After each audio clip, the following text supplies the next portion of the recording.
ನಿಮ್ಮ favourite serials ಈಗ ಟಿವಿಗಿಂತ ಮುಂಚೆ ಸನ್ ನೆಕ್ಸ್ಟ್ ಆಪ್ ನಲ್ಲಿ ಜಾಲಿಯಾಗಿ ಎಲ್ಲರಿಗಿಂತ ಮುಂಚೆ ನೋಡಿ. ಈಗಲೇ ಸನ್ ನೆಕ್ಸ್ಟ್ ಆಪ್ ಡೌನ್ಲೋಡ್ ಮಾಡಿ ಮತ್ತು ಸಬ್ಸ್ಕ್ರೈಬ್ ಮಾಡ್ಕೊಳ್ಳಿ. ನೋಡಿ ಯೋಗಿ, ಮನ್ಸು ಸರಿಯಾಗಿದ್ರೆ ಮಾದೇವನು ಕಣ್ಣಿಗೆ ಕಾಣಿಸ್ತಾನಂತೆ. ನೋಡೋ, ಈಗ ಕಾಲ ಬದಲಾಗಿದೆ, ಪ್ರಪಂಚನೂ ಬದಲಾಗಿದೆ, ಜನನೂ ಬದಲಾಗಿದ್ದಾರೆ. ಇನ್ನು ನಾವು ಶಕುನ ಸರಿ ಇಲ್ಲ, ಗ್ರಹಣ ಸರಿ ಇಲ್ಲ ಅಂತ ಇದ್ರೆ ಹೇಗೋ? ಬೆಕ್ಕು ಅಡ್ಡ ಹೋದ್ರೆ ಇಲಿ ಭಯ ಪಡ್ಬೇಕು, ಅದು ಬಿಟ್ಟು ಮನುಷ್ಯರು ನಾವು ಭಯ ಪಟ್ರೆ ಹೇಗಯ್ಯ?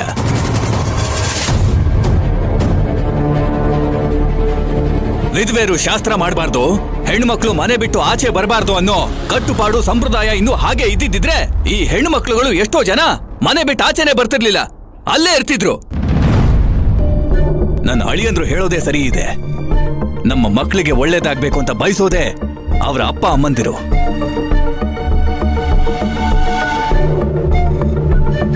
ಹಾಗಿದ್ಮೇಲೆ ನಾಗರಾಜ ಒಬ್ನೇ ತಾಂಬೂಲ ಬದಲಾಯಿಸೋದ್ರಲ್ಲಿ ತಪ್ಪೇ ಇಲ್ಲ. ಈಗ ನಾನು ನಾಗರಾಜ ತಟ್ಟೆ ಬದಲಾಯಿಸ್ತಾ ಇದ್ದೀವಿ ಅಷ್ಟೇ.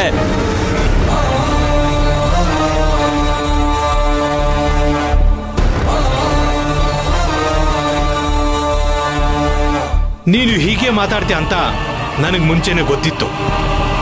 ನಮ್ಮ ಅಣ್ಣ ಏನು ತಿಳಿದೇ ಇರೋನು, ಬಾಲ್ಯ ಸ್ನೇಹಿತ ಅದು ಇದು ಅಂತ ಹೇಳಿ ಅವನ್ ತಲೆ ಸೌರಿ ಒಡವೆ ವರದಕ್ಷಿಣೆ ಏನು ಕೊಡದೆ ಪಕ್ಕ ಪ್ಲಾನ್ ಮಾಡ್ಕೊಂಡೆ ಈ ಮದುವೆನ ನೀನ್ ಮಾಡಿಸ್ತಾ ಇದ್ದೀಯ.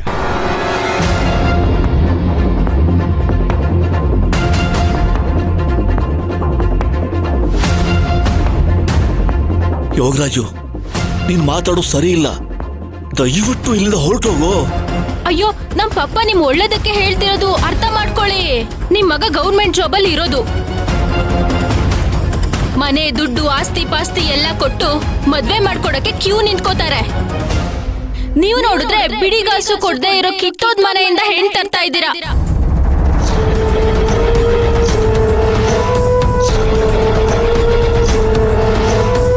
ನನ್ ಪ್ರಕಾರ ಈ ಬಡತನದಲ್ಲಿ ಹುಟ್ಟಿರೋ ಸಪ್ತಮಿ ನಿಮ್ ಮಗಂಗೆ ಸ್ವಲ್ಪನೂ ಸೂಟ್ ಆಗಲ್ಲ.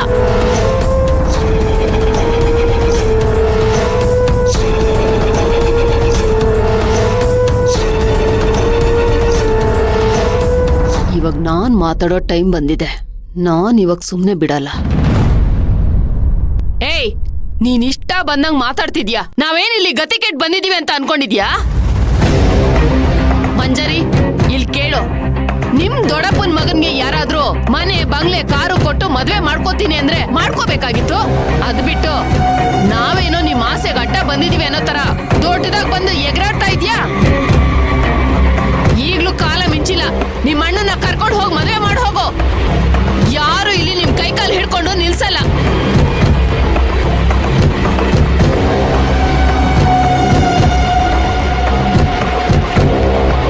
ನಾವು ನಮ್ ಹುಡುಗನ್ಗೆ ಬೇರೆ ಕಡೆ ಹುಡುಗಿ ನೋಡಿ ಮದ್ವೆ ಮಾಡ್ತೀವಿ.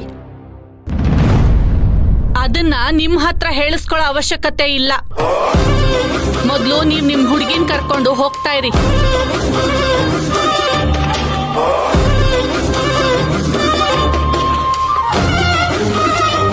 ಏನ್ ಹಾಗೆ ನೋಡ್ತಾ ಇದ್ದೀರಾ? ಮೊದ್ಲು ಇಲ್ಲಿಂದ ಜಾಗ ಖಾಲಿ ಮಾಡಿ. ಜಾಗ ಖಾಲಿ ಮಾಡ್ಬೇಕಲ್ವಾ? ಮಾಡ್ತೀವಿ, ಏನ್ ಬೇಕಾದ್ರೂ ಮಾಡ್ಕೋ. ನಡೀರಿ ಹೋಗೋಣ. ಬಾರಿ ಸಪ್ತಮಿ. ಏಯ್ ಬಾಮ, ಅವ್ರು ಹಚ್ಚಿರೋ ಬೆಂಕಿನಲ್ಲಿ ನೀನ್ ಬಿಸಿ ಕಾಯಿಸ್ಕೋಬೇಡ, ಸುಮ್ಮನೆ ನಿಂತ್ಕೋ.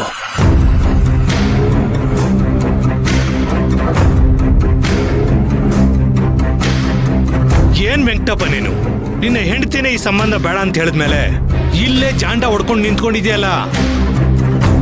ಅದ್ ಹೇಗ್ ಬಿಟ್ಟು ಹೋಗ್ತಾರೆ ಪಪ್ಪ? ಈ ತರ ಬಿಟ್ಟಿ ಸಂಬಂಧ ಇನ್ನೆಲ್ ಸಿಗತ್ತೆ ಹೇಳಿ?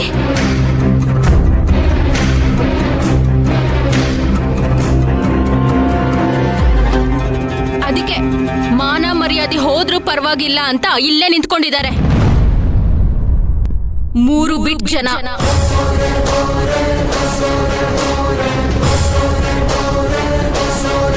ನೋಡಮ್ಮ, ನೀನು ನಿನ್ನ ವಯಸ್ಸಿಗೆ ಮೀರಿ ಮಾತಾಡ್ತಾ ಇದೀಯಾ, ಇದು ಸರಿಯಲ್ಲಮ್ಮ. ನಿನ್ನ ಯೋಗ್ಯತೆಗೆ ಮೀರಿ ನೀನು ಮದ್ವೆನ ಮಾಡಿಸ್ಬೋದು, ಆದ್ರೆ ಅವಳು ಮಾತಾಡಂಗಿಲ್ವಾ? ನಾವು ಸುಮ್ಮನೆ ಇದ್ದೀವಿ ಅಂತ ನೀವು ಇಷ್ಟ ಬಂದಾಗ ಮಾತಾಡ್ತಾ ಇದ್ದೀರಾ? ಎಲ್ಲಿ ಹೇಗೆ ನಡ್ಕೋಬೇಕು ಅಂತ ತಿಳುವಳಿಕೆ ಬೇಡವಾ ನಿಮ್ಗೆ? ಮನೆ ಮನೆ ನೀರಿನ ಕ್ಯಾನ್ ಹಾಕೋ ಇವಳು ನಿಮ್ಮನೆ ಸೊಸೆನಾ? ನಮ್ ಲೆವೆಲ್ ಏನು, ಇವ್ರ ಲೆವೆಲ್ ಏನು? ನಿನ್ ಲೆವೆಲ್ ಏನು ಅಂತ ನಮಗೆ ತುಂಬಾ ಚೆನ್ನಾಗಿ ಗೊತ್ತು.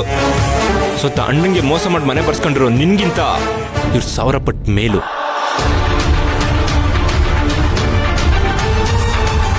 ಇವರು ಕಷ್ಟಪಟ್ಟು ದುಡಿತಾರೆ, ನಿಂತರ ಇನ್ನೊಬ್ರಿಗೆ ತಲೆ ಹಿಡ್ದು ಬದುಕಲ್ಲ.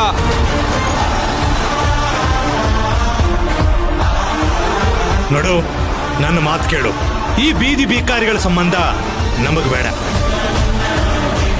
ನಿನಗೆ ಇವಳು ಯಾವ ತರನೂ ಮ್ಯಾಚ್ ಆಗೋದಿಲ್ಲ. ಈ ನಿಶ್ಚಿತಾರ್ಥನ ಕ್ಯಾನ್ಸಲ್ ಮಾಡಿ ನಮ್ ಜೊತೆಗೆ ಬಂದ್ಬಿಡು. ನೋಡಿ ಯೋಗಿ, ನೀನು ಸುಮ್ನೆ ಕೆಣಕ್ತಾ ಇದೀಯ. ನಮ್ಮ ಸ್ವಾಭಿಮಾನಕ್ಕೇನಾದ್ರೂ ಧಕ್ಕೆ ಆದ್ರೆ ಪರಿಣಾಮ ಚೆನ್ನಾಗಿರೋದಿಲ್ಲ. ಸ್ವಾಭಿಮಾನನ? ಖಾಲಿ ಕೈ ದಾಸಪ್ಪನ್ಗೆ ಈ ಸ್ವಾಭಿಮಾನ ಬೇರೆ ಇದೆಯಾ?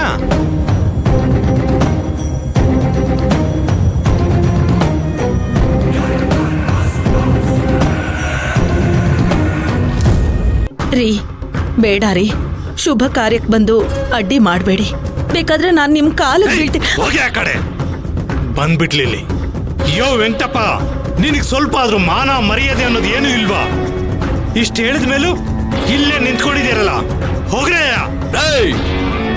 ಹೋಗಯ್ಯ ಅಂತ ಹೇಳ್ಬೇಕಾಗಿರೋದು ನೀನಲ್ಲ ಕಣೋ, ನನ್ನ ಬಾಲ್ಯದ ಗೆಳೆಯ ನಾಗರಾಜ.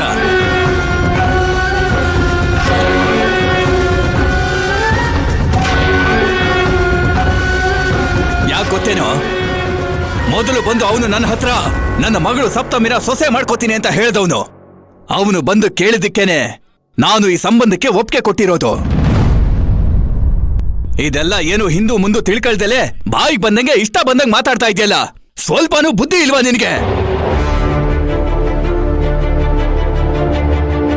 ಪಪ್ಪ, ಈ ನಿಶ್ಚಿತಾರ್ಥ ನಿಲ್ಲಿಸ್ಬೇಕು ಅಂದ್ರೆ ಆ ವೆಂಕಟಪ್ಪನ್ ಕೆನ್ನೆಗೆ ಒಂದ್ ಬಾರಿಸ್ಬೇಕು.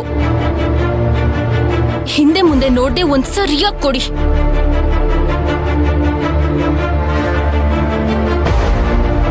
ಯೋ ವೆಂಕಟಪ್ಪ, ನೀನು 30 ರೂಪಾಯಿ ವಾಟರ್ ಕ್ಯಾನ್ ಹಾಕೋದಿಕ್ಕೆ ನಮ್ಮನೆಗೆ ಬರ್ತಾ ಇದ್ದೆ. ಇವತ್ ನಿನಗೆ ಇಷ್ಟು ದೊಡ್ಡ ಸಂಬಂಧ ಬೇಕಾ? ಅದು ಅಲ್ಲದೆ ನನಗೆ ಬೆರಳು ತೋರಿಸಿ ಮಾತಾಡ್ತಾ ಇದೀಯಾ? ನೀನು ದಿಮಾಗ್ ತೋರಿಸಿದ್ರೆ ನಾನ್ ಸುಮ್ನೆ ಬಿಡ್ತೀನಿ ಅಂತ ಅನ್ಕೊಂಡಿದ್ಯಾ ನಿನ್ನ?